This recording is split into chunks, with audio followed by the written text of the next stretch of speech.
चलते हैं। आज हम तीसरे अध्याय का नाम है संधि। यहाँ हम सामान्य रूप से संधियों का अध्ययन करेंगे। संधि के क्रमशः भेद, संधि कितने प्रकार की है, संधि किसे कहते हैं, एक एक संधि के बारे में सामान्य रूप से जानकारियाँ एकत्रित करेंगे। यह पुस्तक बहुत ही आसान है, सरल है, एक एक चीज़ को एक एक वाक्य में बताया है, इसलिए पुस्तक से ही अपन पढ़ते चलेंगे और समझते चलेंगे। आप 9वीं या 10वीं के विद्यार्थी हैं तो आपके लिए ये बहुत ज़्यादा महत्वपूर्ण है। आपको प्रत्येक दिन जितने भी संधियाँ पढ़ाई जाएं, उदाहरण पढ़ाए जाएं, इनको याद करके आना है। जैसे महा प्लस ईस, महेश, इसमें कौन सी संधि है इसका पता करके और इसको याद करना है कि महेश में ये संधि है।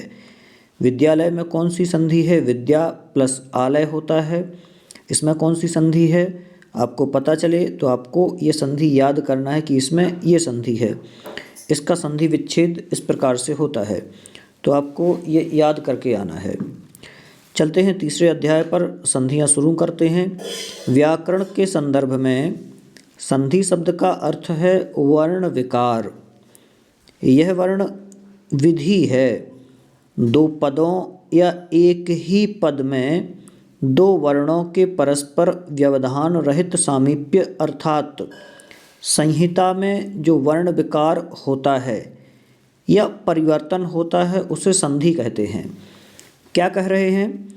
दो या एक ही पद में कोई भी दो वर्ण हैं, वर्ण मतलब अक्षर, जैसे आ, बा, सा, दा, ई, उ, री, री, आ, ई, उ, ये इस प्रकार से जो अक्षर हैं इनमें जो भी वर्ण व्यवधान रहित मतलब कि किसी वर्ण को किसी वर्ण से कोई आपत्ति नहीं होती है और किसी नियम के द्वारा वो जुड़ जाते हैं तो वहाँ संधि होती है। लेकिन इसकी एक कंडीशन होती है कि उसमें कोई सामीप्यता होनी चाहिए, कि कोई कारण होना चाहिए समीप आने का।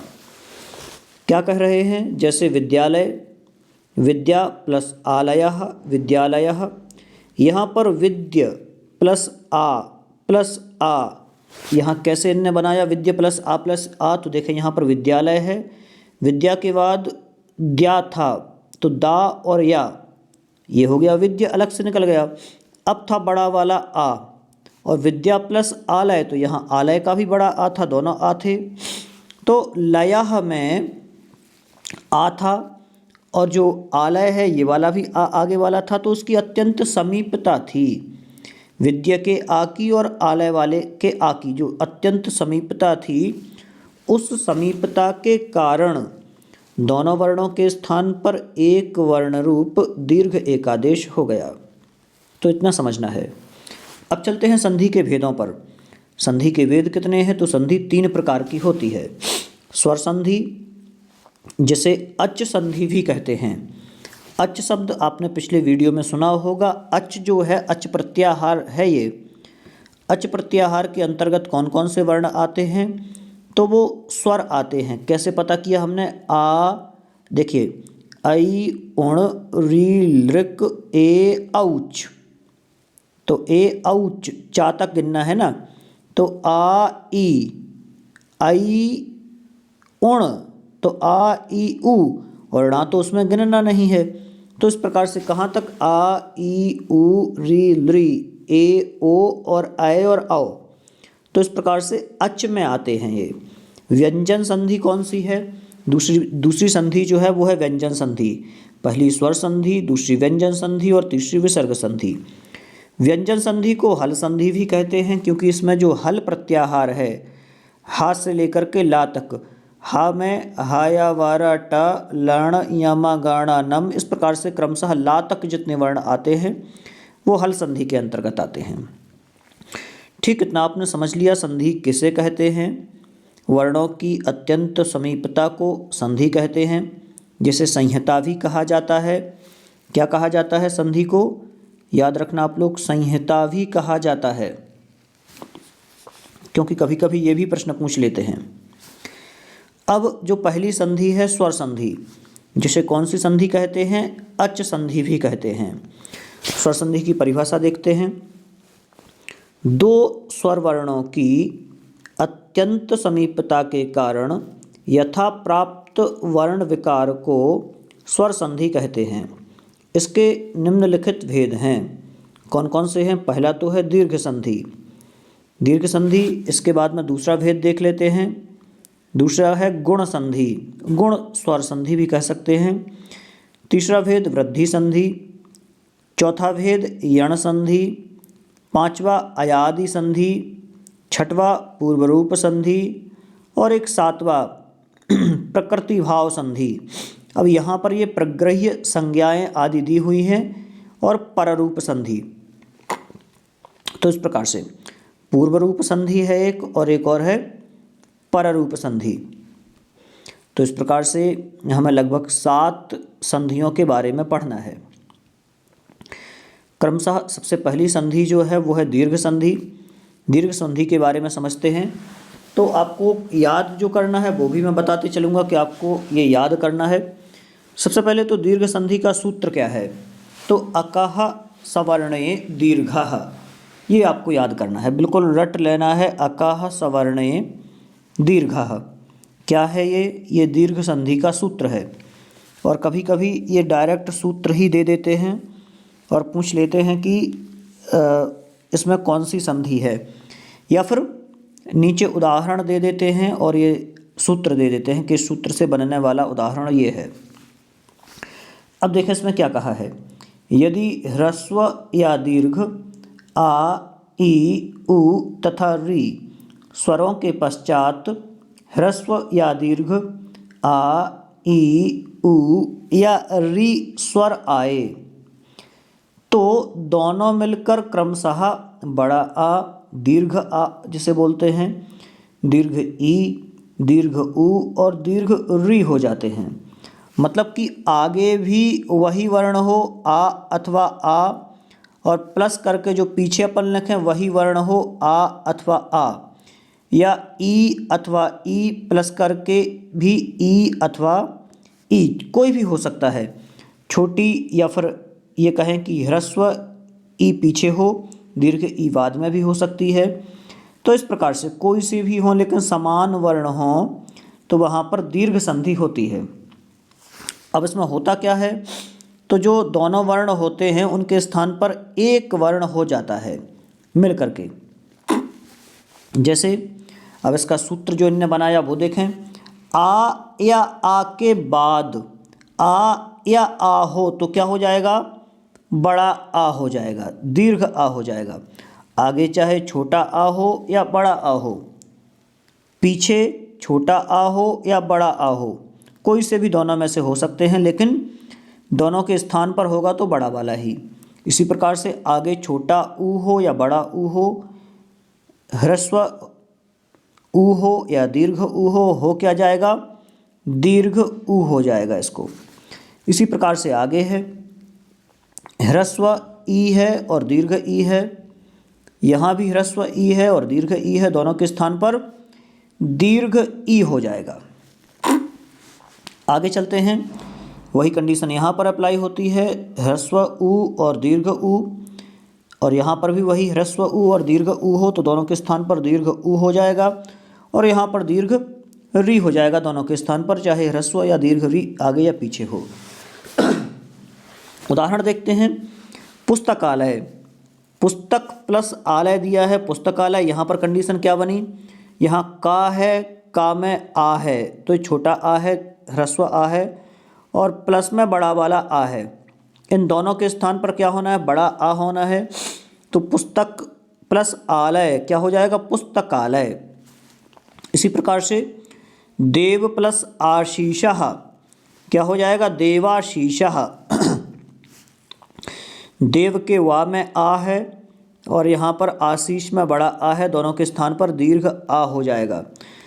तो बनेगा कैसे, एक बार समझ लेते हैं अपन। देवाशीष को, देव ये हलंत हुआ, यहाँ आ बाहर निकला, आशीष का बड़ा वाला आ बाहर निकला, शीशः ये इस प्रकार से अपन ने लिख दिया।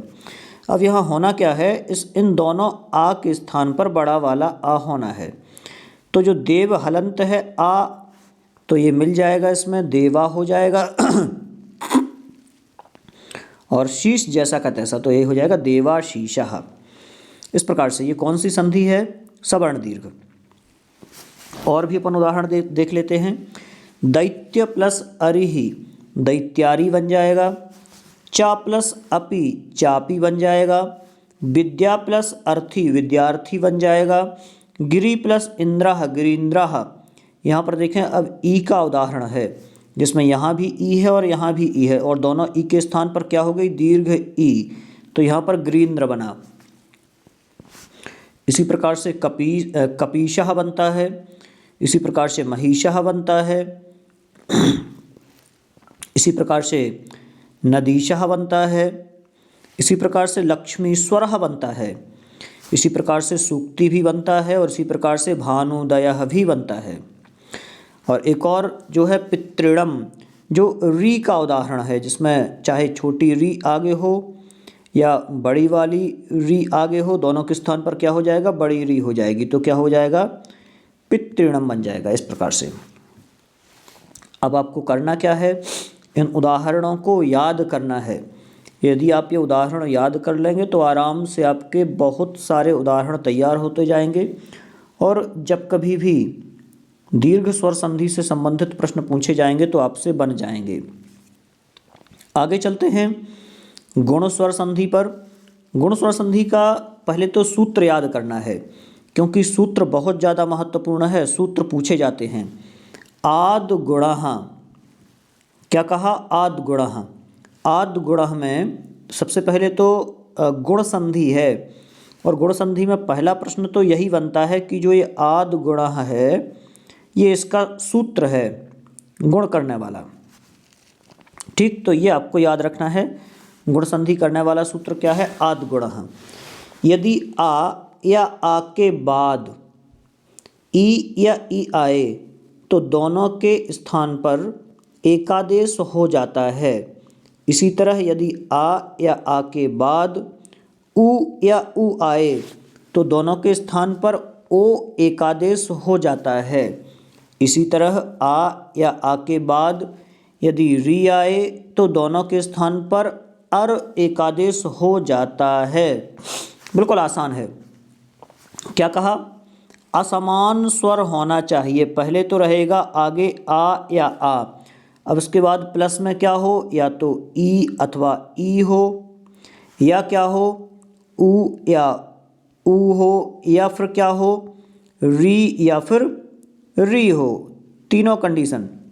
लेकिन यहाँ पर दोनों एक समान नहीं हो सकते हैं कि उ या उ के बाद आ जाए। तो पहले तो आ या बड़ा आ रहेगा, उसके बाद में जो है वो स्वर असमान रहेंगे। इनमें से कोई हो सकता है, तो दोनों के स्थान पर होगा। अब एक के स्थान पर नहीं होगा, अब यहाँ पर दोनों के स्थान पर होगा, और वो भी एकादेश होगा। तो दोनों के स्थान पर क्या होगा? आ या आ के बाद ई आता है तो ए हो जाएगा।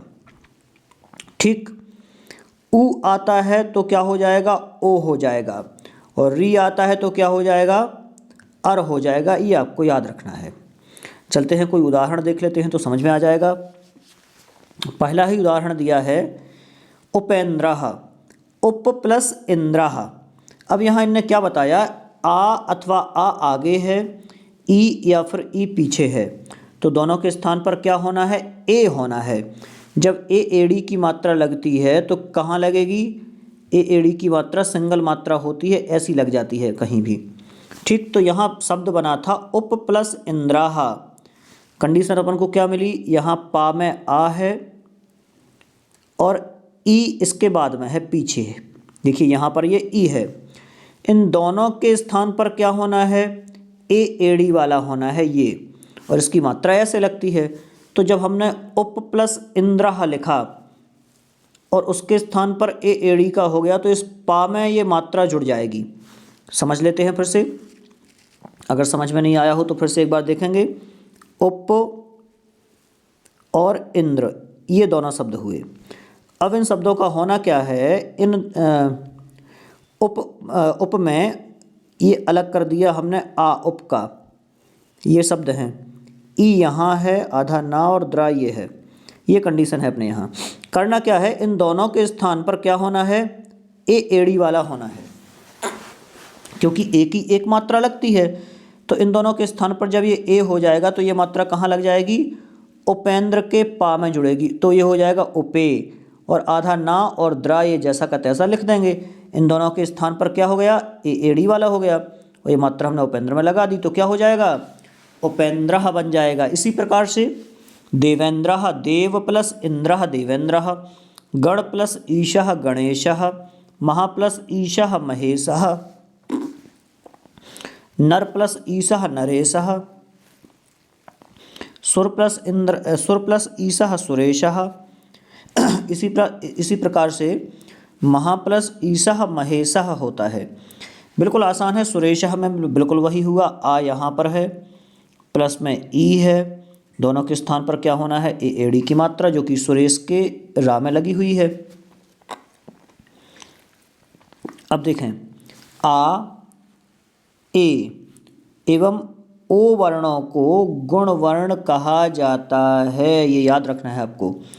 आ, ए और ओ इन वर्णों को क्या कहा जाता है, गुण वर्ण कहा जाता है। और थोड़े से उदाहरण देख लें, लता प्लस एव लतेव होता है, गंगा प्लस इति गंगेति बनेगा, क्यों बनेगा, गंगा का बड़ा वाला आ है और यहाँ ई है, दोनों के स्थान पर ए एड़ी का। अब क्या होना है आगे, आ अथवा आ आगे रहे और इसके बाद में ऊ अथवा ऊ पीछे रहे, तो इन दोनों के स्थान पर क्या हो जाएगा, ओ हो जाएगा, क्या हो जाएगा, ओ हो जाएगा दोनों के स्थान पर। देखते हैं, भाग्य प्लस उदयः, भाग्य प्लस उदयः भाग्योदयः, क्या बनेगा, भाग्योदय बनेगा। सूर्य प्लस उदयः सूर्योदयः बनेगा, क्या बनेगा, सूर्योदयः। नरोत्तमः नर प्लस उत्तमः नरोत्तमः बनेगा। हित प्लस उपदेशः हितोपदेशः बनेगा। महोत्सवः महा प्लस उत्सवः महोत्सवः बनेगा। गंगा प्लस उदकम गंगोदकम बनेगा, क्योंकि यहाँ क्या होना है, यहाँ आ अथवा आ आगे है, उसके बाद में ऊ अथवा ऊ है, तो दोनों के स्थान पर क्या होना है, ओ होना है, दोनों के स्थान पर क्या होना है,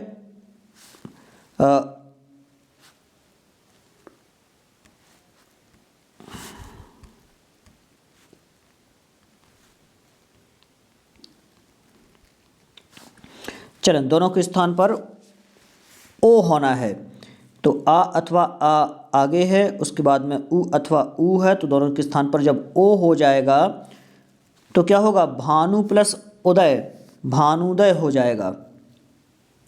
एक मिनट, भानुदय नहीं होगा, भानुदय में तो दीर्घ संधि होगी, ध्यान से, भाग्योदय है, भाग्य प्लस उदय भाग्योदय हो जाएगा। हाँ, क्योंकि भाग्य में या है, या में आ है, और प्लस में क्या रहेगा, ऊ रहेगा, उदय का ऊ रहेगा, तो दोनों के स्थान पर क्या हो जाएगा, आ और ऊ के स्थान पर ओ की मात्रा आ जाएगी, तो क्या हो जाएगा, भाग्य के या में ओ की मात्रा लगेगी तो भाग्यो हो जाएगा और भाग्योदय बन जाएगा।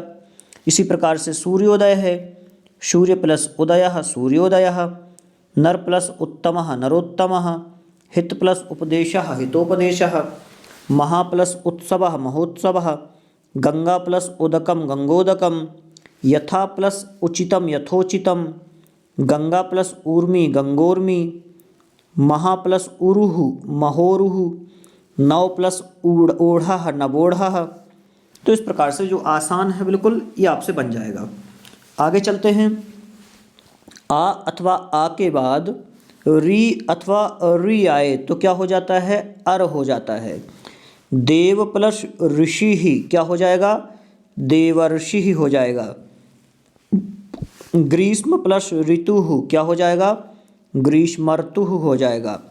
वर्षा प्लस ऋतु क्या हो जाएगा, वर्षर्तु हो जाएगा। तो इस प्रकार से ये बन जाएंगे, क्योंकि वर्षा प्लस ऋतु में वर्षर्तु कैसे होगा, वर्षा का बड़ा आ और ऋतु का री, दोनों के स्थान पर अर होना है, तो क्या हो जाएगा, वर्षर वर्षर्तु हो जाएगा, देवर्षि हो जाएगा।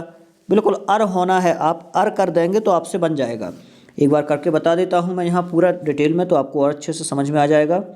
देखें, सबसे पहले तो देव शब्द था, और फिर क्या था, ऋषि।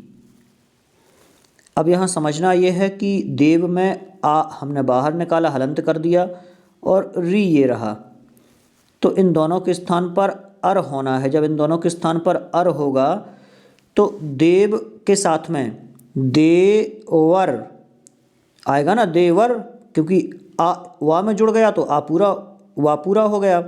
रा की रकार ऊपर चली जाएगी, देवर्षि ये ऊपर लगा दी हमने, तो देवर्षि ही हो जाएगा। इस प्रकार से बन जाते हैं। तो यहाँ अभी अपनी ये 2 संधियाँ कंप्लीट हुई। कौन कौन सी? दीर्घ संधि और गुण संधि। दीर्घ संधि में क्या था? तो दीर्घ संधि में सवर्ण थे, समान वर्ण थे, एक जैसे वर्ण थे। मतलब कि आ यदि आगे है तो आई पीछे है, चाहे आगे छोटा आ हो या बड़ा आ हो। इसी प्रकार से छोटी ई हो या छोटा ऊ हो या बड़ा ऊ हो, कोई भी अक्षर हो सकते हैं लेकिन समान होंगे। और यहाँ पर क्या है, यहाँ पर असमान वर्ण भी हो सकते हैं। जो दूसरी वाली संधि थी गुण संधि, गुण संधि में असमान वर्णों का था, आगे छोटा आ या बड़ा आ हो और पीछे छोटी ई या बड़ी ई, छोटा ऊ या बड़ा ऊ, री अथवा री हो, तो दोनों के स्थान पर एकादेश एक हो जाएगा। कुछ एड़ी का हो जाता था और ओ हो जाता था। आगे चलते हैं वृद्धि संधि पर। पहले तो वृद्धि संधि का सूत्र सीखना है। वृद्धि संधि का सूत्र क्या है? वृद्धि रेची। सूत्र क्या है वृद्धि संधि का? वृद्धि रेची। यदि आ या आ के बाद ए या अय आए तो दोनों के स्थान पर अय एकादेश हो जाता है। इसी तरह आ या आ के बाद ओ या औ आए तो दोनों के स्थान पर औ एकादेश हो जाता है। अब थोड़ा सा इसको समझना ध्यान से, क्योंकि एक बार में समझ में नहीं आता है, उसको बार बार जब समझेंगे तब समझ में आएगा। सीधी सीधी बात ये कह क्या रहे हैं, आ अथवा आ तो आगे रहना ही है। ठीक, ये कंडीशन तो अपनी निपट गई, आ अथवा आ तो आगे रहना ही है। इसके बाद में क्या रहेगा? तो बाद में एक और अन्य चीज़ बता दी कि बाद में या तो ए रहेगा एड़ी वाला या आय रहेगा। ठीक, एक और चीज़ कंफर्म हो गई, या तो ए रहेगा या ए रहेगा। अब इन दोनों के स्थान पर होगा क्या, ये समझने वाली बात है। यदि ए या ए होता है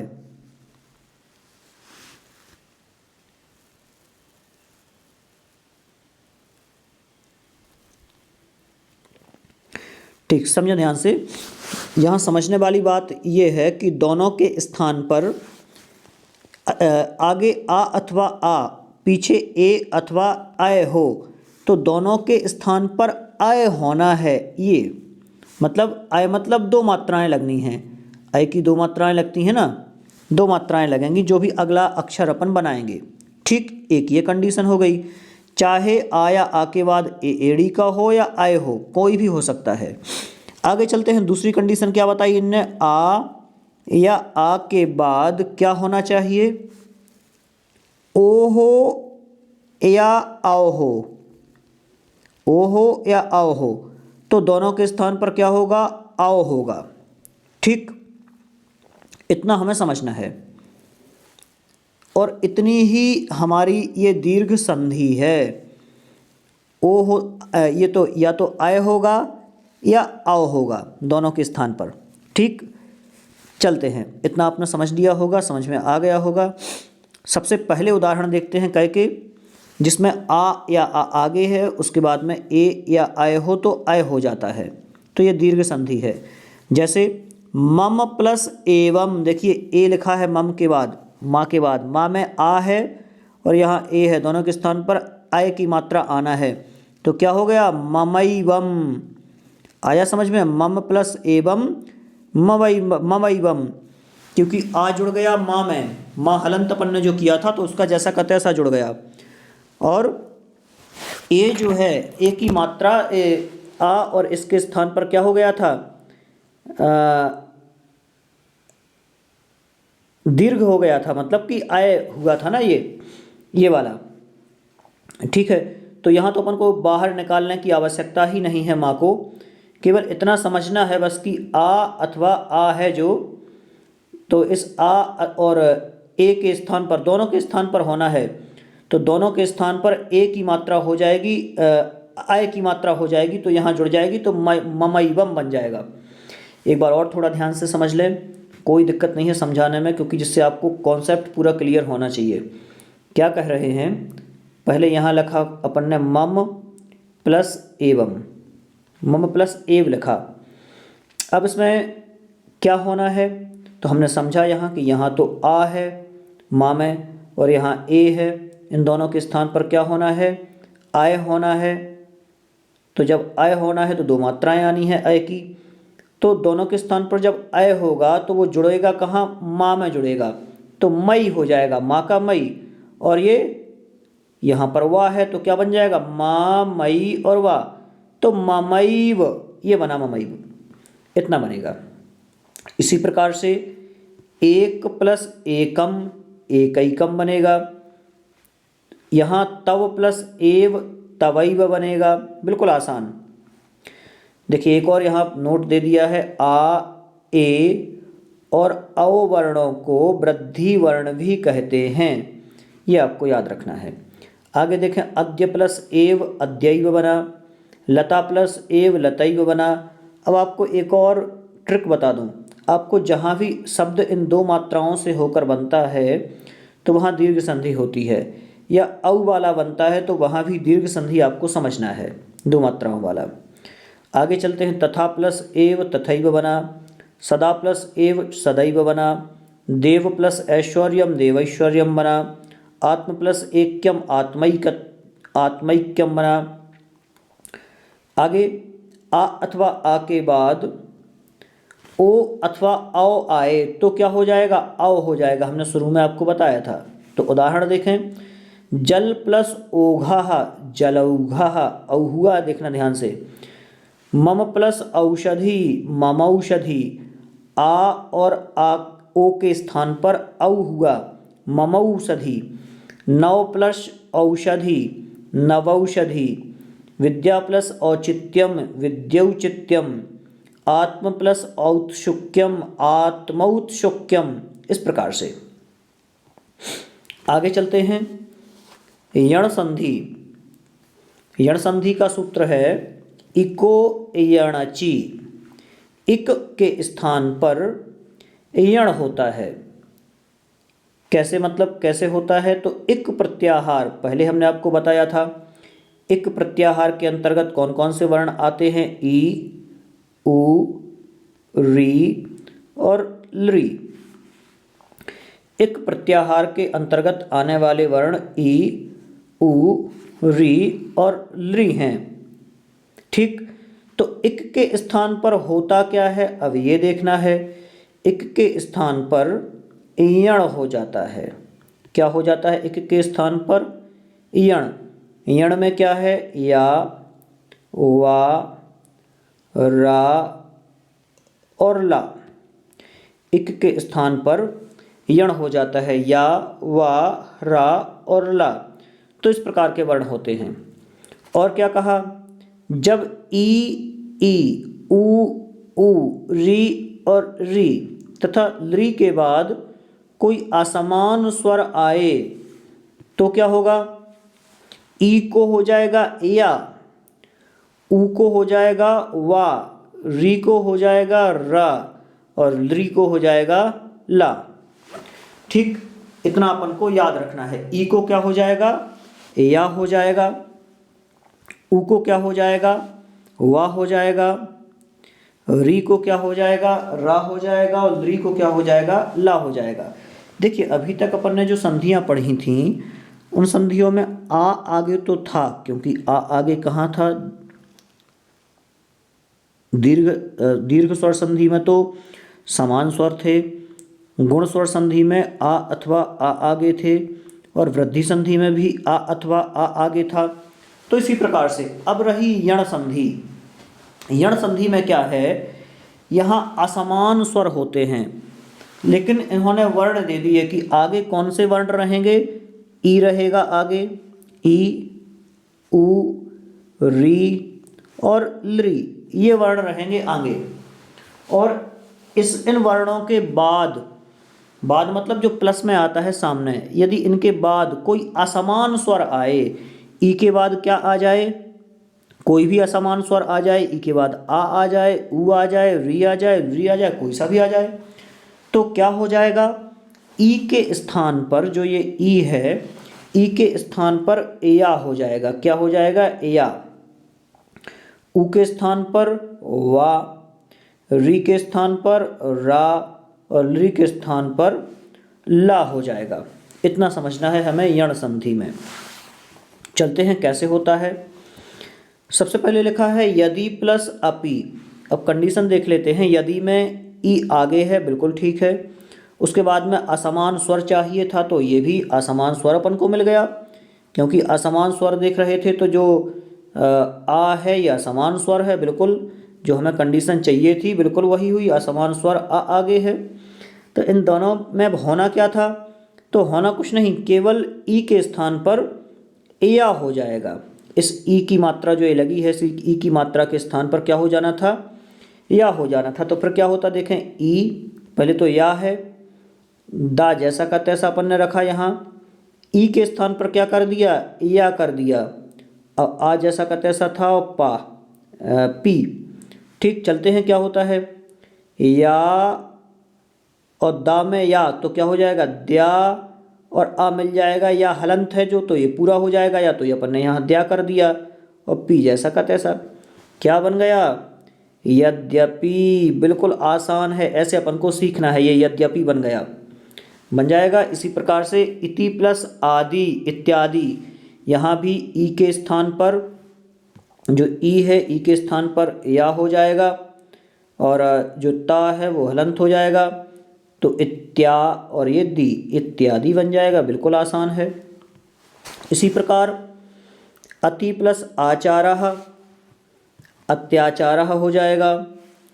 इति प्लस अवदत् इत्यवदत् हो जाएगा। नदी प्लस वेगः नद्यावेगः हो जाएगा। सखी प्लस ऐश्वर्यम सख्यैश्वर्यम हो जाएगा, सखी प्लस ऐश्वर्यम। आगे एक और शब्द है स्वागतम, सु प्लस आगतम स्वागतम हो जाएगा। अनु प्लस अयः अन्वयः हो जाएगा। अनु प्लस एषणम अन्वेषणम हो जाएगा। क्या हो जाएगा, अनु प्लस एषणम अन्वेषणम हो जाएगा।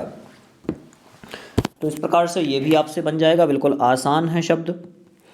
आगे चलते हैं, मध्वरी, मधु प्लस अरि मध्वरी बन जाएगा। यहाँ क्या हुआ है, ऊ है, यहाँ ऊ का क्या होना है, ऊ के बाद असमान स्वर आ है, तो ऊ के स्थान पर क्या होना था, बताएं, वाह होना था, तो वही हुआ, बिल्कुल मध्वरी बन जाएगा, जैसे ई के स्थान पर या हुआ था। बधु प्लस आगमनम बध्वागमनम हो जाएगा। पितृ प्लस आदेशः पित्रादेशः हो जाएगा। पितृ प्लस उपदेशः प्रत्युपदेशः हो जाएगा। मातृ प्लस आज्ञा मात्राज्ञा हो जाएगा। लृ प्लस आकृति अंतिम, तो लृ प्लस आकृति लाकृति हो जाएगा। लृ के स्थान पर ला होना था, क्योंकि ई के स्थान पर या, उ के स्थान पर वा, री के स्थान पर रा और लृ के स्थान पर ला होना था। अब चलते हैं एक और संधि जो अयादि संधि है। अयादि संधि का सूत्र याद करना है। सबसे पहले तो एचो यवायावः, सूत्र क्या है, एचो यवायावः। जब ए, अय, ओ और औ के बाद कोई स्वर आए, कोई भी स्वर रहे, किन किन के बाद, ए, अय, ओ या औ के बाद कोई भी स्वर आए, तो क्या होता है, ए को अय हो जाएगा।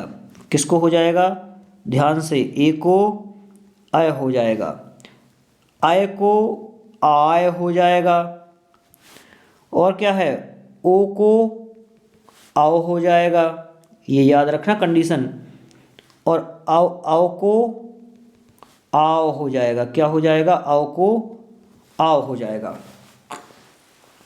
आए, आए, आओ और आओ इस प्रकार से हो जाएंगे। ठीक, इसे अयादि चतुष्टय के नाम से जाना जाता है। ठीक, चलते हैं आगे। ने प्लस अनम क्या कह रहे हैं? सबसे पहले ही मिल गया अपन को तो जो कंडीशन चाहिए थी। आगे क्या लगी है? मात्रा ए एड़ी की लगी है। उसके बाद में असमान स्वर है या फिर कोई भी स्वर है। कंडीशन क्या थी? कोई भी स्वर आए। तो यहाँ पर एक स्वर आ गया। अब यहाँ ने प्लस अनम क्या बनेगा? नयनम। क्या हो जाएगा? ए के स्थान पर अय हो जाएगा तो नयनम बनेगा। से के स्थान पर, से में ए के स्थान पर अय हो जाएगा तो शयनम बनेगा। आई के स्थान पर आय हो जाएगा तो नाय बनेगा, नायकः। भो के स्थान पर आव हो जाएगा तो क्या हो जाएगा? भो के स्थान पर भाव तो भवनम बनेगा। इसी प्रकार से भानो प्लस ए भानवे बनेगा। पौ प्लस अकह पावकः बनेगा क्योंकि औ का आव हो जाएगा। नौ का नाव हो जाएगा तो नाविकः बनेगा। और भौ प्लस उकह भावुकः बनेगा।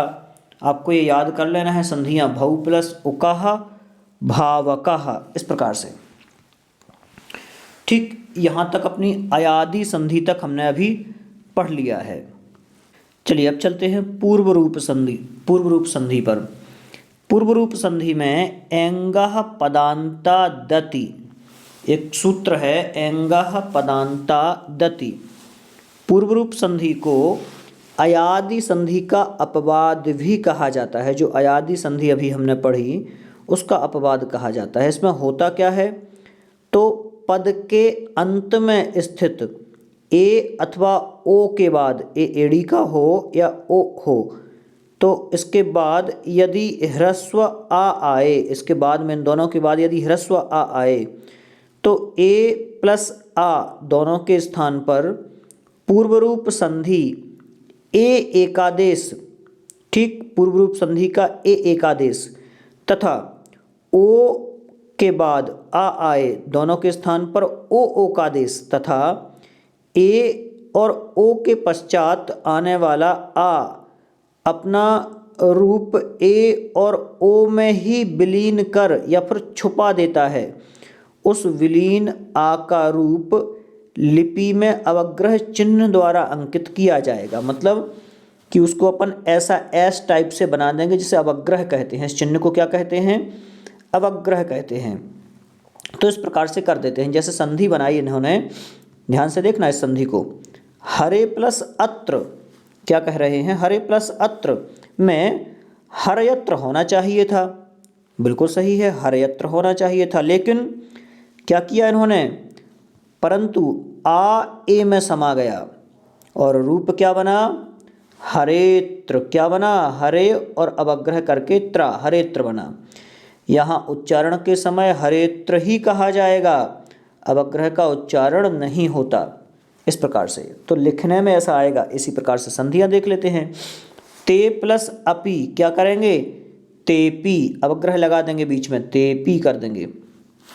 हरे प्लस अव क्या हो जाएगा? हरेब हो जाएगा। वृक्षे प्लस अपि वृक्षेपी हो जाएगा। जले प्लस अस्ति जलेस्ति हो जाएगा। गोपालो प्लस अहम गोपालोहम हो जाएगा। विष्णु प्लस अव विष्णोव हो जाएगा। इस प्रकार से ये पूरी संधि रहेगी। आसान संधि है बिल्कुल, लेकिन बहुत कम पूछी जाती है। आगे है प्रकृति भाव। प्लुत प्रग्रह्य अचि नित्यम। प्रकृति भाव का अर्थ है संधि करने का निषेध करना, अर्थात प्रकृत वर्णों में विकृति परिवर्तन ना करके ज्यों का त्यों बनाए रखना। वस्तुतः इसे संधि का भेद ना कहकर संधि का अभाव ही कहना चाहिए, किंतु संधि नियम को लागू होने की स्थिति में भी संधि कार्य नहीं होता है। यदि कोई वर्ण प्लुत या प्रग्रह्य संज्ञक होता है और उसके बाद अच आता है तो प्लुत और प्रग्रह्य वर्णों का संधि ना होते हुए प्रकृति भाव होता है। इस प्रकार से कह रहे हैं।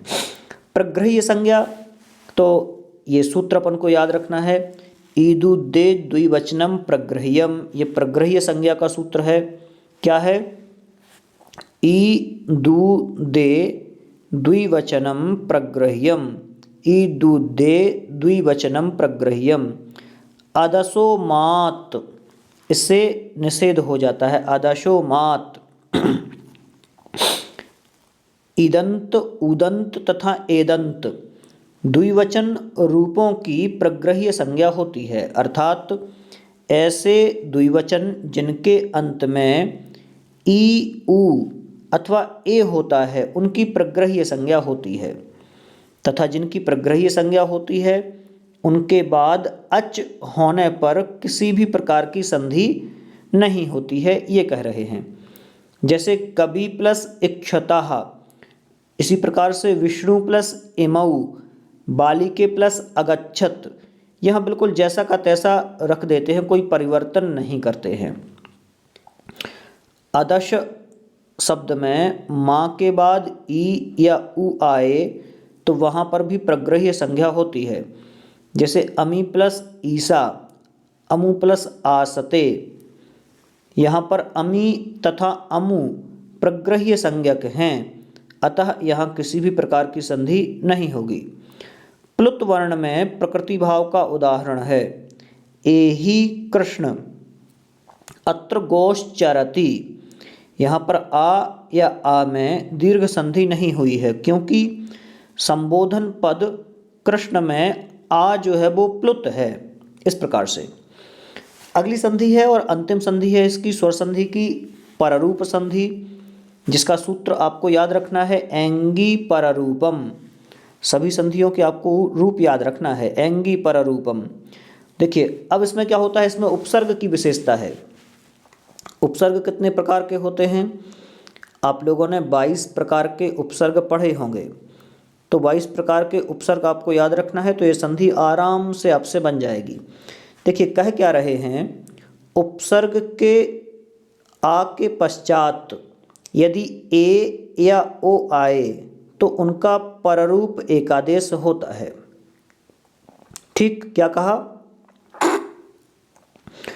उपसर्ग के आ के पश्चात यदि ए या ओ आए तो उनका पररूप एकादेश होता है। इस पररूप संधि को वृद्धि संधि का अपवाद कहते हैं। पररूप कार्य से तात्पर्य है कि जब पूर्व पद का अंतिम वर्ण अगले शब्द के आदि वर्ण के समान होकर उसमें मिल जाए। जैसे प्रा प्लस एजते क्या हो जाएगा? प्रेजते। में वृद्धि कार्य प्रैजते होना चाहिए था, क्योंकि वृद्धि हो रही है, यहाँ ए एड़ी का है, यहाँ आगे आ है, प्रैजते होना चाहिए था, लेकिन प्रा की स्थिति आ की स्थिति ए में मिल गई, अर्थात आ प्लस ए इन दोनों के स्थान पर ए एकादेश हो गया। यहाँ पर आ की अपनी सत्ता ही नहीं बची, अतः प्रेजते, प्रा प्लस एजते प्रेजते, उप प्लस ओषति उपोषति हुआ। इन दोनों उदाहरणों को आपको याद रखना है, क्योंकि ये दोनों ही उदाहरण इस संधि के बहुत ही महत्वपूर्ण उदाहरण हैं। इस प्रकार ये पररूप संधि पूरी होती है। इसके ये दोनों उदाहरण आपको याद रखना है। प्रा प्लस एजते प्रेजते, चूँकि यहाँ पर आप सोच रहे होंगे कि ए एड़ी का दिख रहा है, तो यहाँ पर संधि कौन सी होनी थी? वृद्धि संधि होनी थी, लेकिन ये वृद्धि संधि का अपवाद है। अपवाद क्या कहलाते हैं? तो अपवाद वो शब्द होते हैं जो उस जैसे लगते हैं लेकिन वो हैं नहीं, तो वो अपवाद कहलाते हैं। और कई संधियों के ऐसे अपवाद रूप भी हैं जिनको हमें याद रखना है। कुछ शब्द ऐसे हैं जो अपवाद स्वरूप भी चलते हैं। अगले वीडियो में हम पुनः इसी प्रकार से जो अगली संधियों के उदाहरण हैं व्यंजन संधियों के, इन्हें देखेंगे। अब आपको आगे क्या करना है, तो आपको इन संधियों के पूरे सूत्र याद रखना है, कौन सी संधि किसकी है और उसका विच्छेद क्या है, ये भी आपको याद रखना है। बहुत सारी संधियां हैं, इन्हीं संधियों में से आपकी परीक्षा में पूछी जाएंगी, तो आपको क्रमशः ये एक एक संधि याद करना है। जैसे यहाँ गंगा प्लस उदकम गंगोदकम, हित प्लस उपदेशः हितोपदेशः, इसमें कौन सी संधि है ये भी याद करके रखना है। इसी प्रकार से आप लोग इन वीडियो को अपने मित्रों को भी शेयर करें और ज़्यादा से ज़्यादा लाइक, शेयर और सब्सक्राइब के लिए बोलें। बहुत बहुत धन्यवाद आप सभी का।